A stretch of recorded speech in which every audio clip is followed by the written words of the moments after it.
दहशतवादी प्रकरणी ठाणे जिल्ह्यातील पडघ्यात एटीएस दाखल. साकीब नाचनच्या घरावर छापा घातल्याची माहिती. ठाण्यातून अटक केलेला पाक गुप्तहेर रवी वर्माला आज कोर्टात हजर करणार. पोलीस कोठडी वाढवून घेण्याचा पोलिसांचा प्रयत्न. लाडकी बहीण योजनेअंतर्गत सरसकट लाभ देण्यात चूक झाली. उपमुख्यमंत्री अजित पवार यांची कबुली. सरकारी नोकरी, कार आणि 2.5 लाखांपेक्षा जास्त वार्षिक उत्पन्न असलेल्या महिलांच्या कागदपत्रांची होणार तपासणी. रायगडमध्ये सुनील तटकरे विरुद्ध भरत गोगावलेंमध्ये नॅपकिन वाद. नकलांना भीत नाही, गोगावलेंची प्रतिक्रिया. पालकमंत्रीपदाचा वाद वाढण्याची शक्यता. हिंदी लाडकी बहीण या वक्तव्याचा आणि भाषणाचा विपर्यास केला. परिवहन मंत्री प्रताप सरनाईकांची भूमिका. मराठीसाठी आग्रहीच असल्याचं केलं स्पष्ट.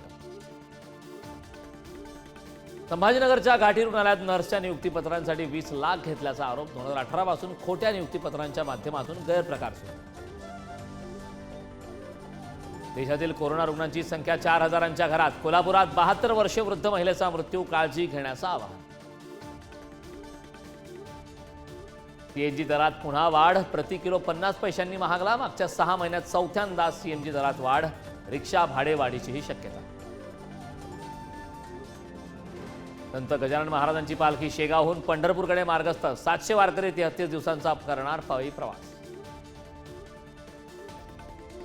मे महिन्यातच महाराष्ट्रात दाखल झालेला मान्सून रखडला. 10 जूनपर्यंत पुन्हा सक्रिय होण्याचा अंदाज. तर पेरणीची घाई करू नका, शेतकऱ्यांना कृषी विभागाकडून आवाहन. ईशान्य भारतात मुसळधार पावसामुळे कहर. 3 दिवसात 34 जणांचा मृत्यू. आसाममध्ये 19 जिल्हे पूरग्रस्त. फ्री पॅलेस्टाईन घोषणा देत अमेरिकेत मोठा दहशतवादी हल्ला. लोकांवर मोलोटो कॉकटेल फेकून लावली आग. 6 जण होरपळले. आरोपी ताब्यात.